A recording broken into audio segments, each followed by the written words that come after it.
Hello everyone. Yes, आज की video में हम पढ़ेंगे कि महाभारत के युद्ध में 12वें दिन क्या हुआ। युधिष्ठिर को जीवित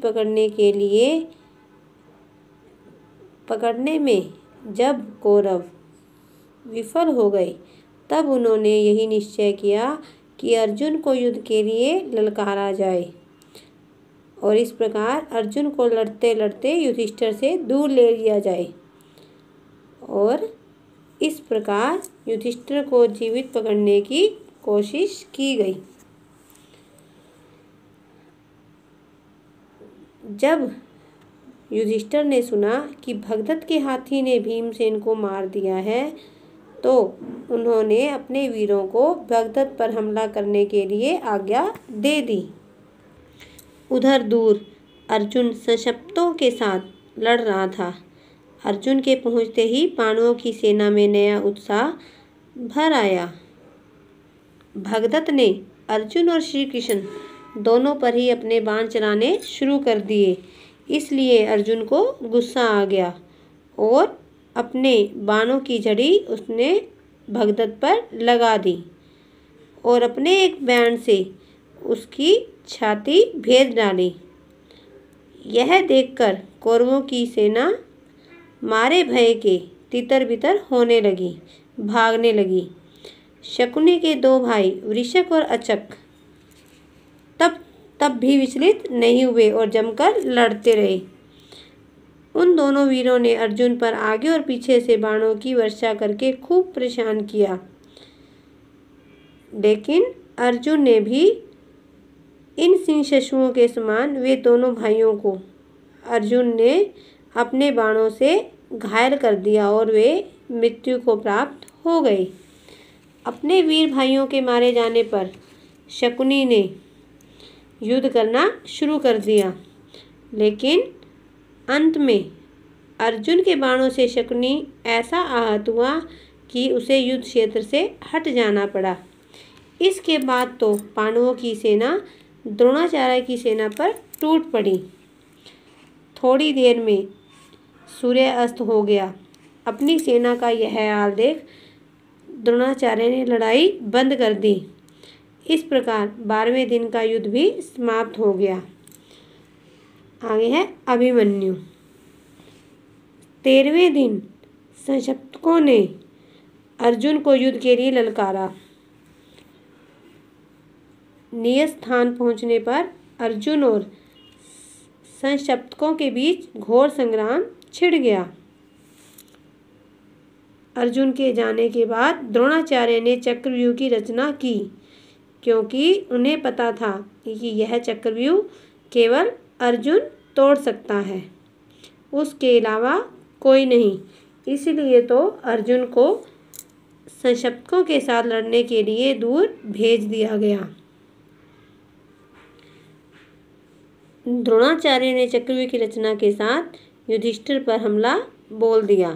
युधिष्ठिर की ओर से भीम, सात्यकी, चकितान, धृष्टद्युम्न, कुंतीभोज, उत्तमौजा, विराटराज, वीरककेय आदि महारथियों ने द्रोणाचार्य के आक्रमण की बाढ़ को रोकने का प्रयास किया, लेकिन वे द्रोण को रोक न सके।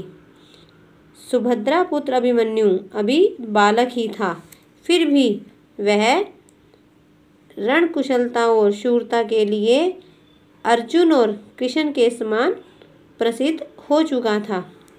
युधिष्ठिर ने अभिमन्यु को बुलाकर कहा कि चक्रव्यूह को तोड़ना हमारे और किसी वीर से नहीं हो सकता, लेकिन तुम ये चक्रव्यूह तोड़ सकते हो, इसलिए तुम आगे आगे चलो, हम सब तुम्हारे पीछे पीछे चलेंगे, तुम्हारी मदद करने को तैयार रहेंगे।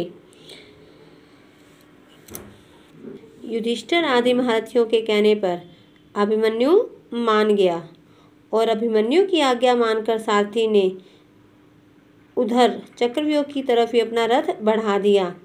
कौरव सेना में हलचल मच गई और अभिमन्यु के पीछे पीछे उसके पांडव वीर भी चले आ रहे थे।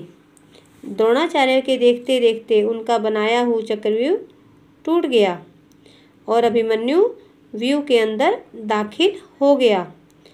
कौरव वीर एक एक करके अभिमन्यु के सामने आते गए, लेकिन अभिमन्यु सबको बाणों से मारकर आगे बढ़ने लगा। जहाँ से व्यू तोड़कर अभिमन्यु अंदर घुसा था, वहीं से व्यू के अंदर प्रवेश करने के लिए पांडव जैसे ही आगे बढ़े, राजा जयद्रथ ने अपनी सेना लेकर पांडव सेना पर आक्रमण कर दिया। लेकिन उन्होंने बहुत कोशिश की, लेकिन पांडव बाहर ही रह गए, क्योंकि उन्होंने अपनी किलेबंदी को फिर से मजबूत कर लिया था। अभिमन्यु व्यू के अंदर अकेला रह गया, फिर भी वह विचलित नहीं हुआ।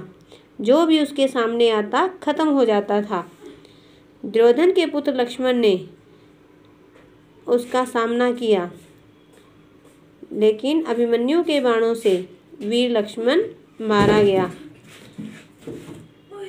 यह देखकर दुर्योधन को गुस्सा आ गया और वह चिल्लाने लगा कि अभिमन्यु का इसी क्षण वध कर दो।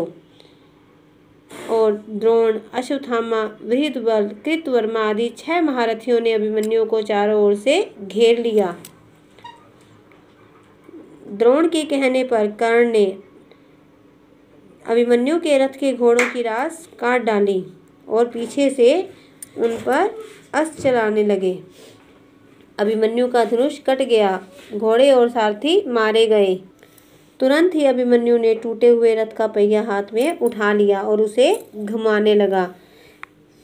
निहत्था होते हुए अभिमन्यु युद्ध कर रहा था।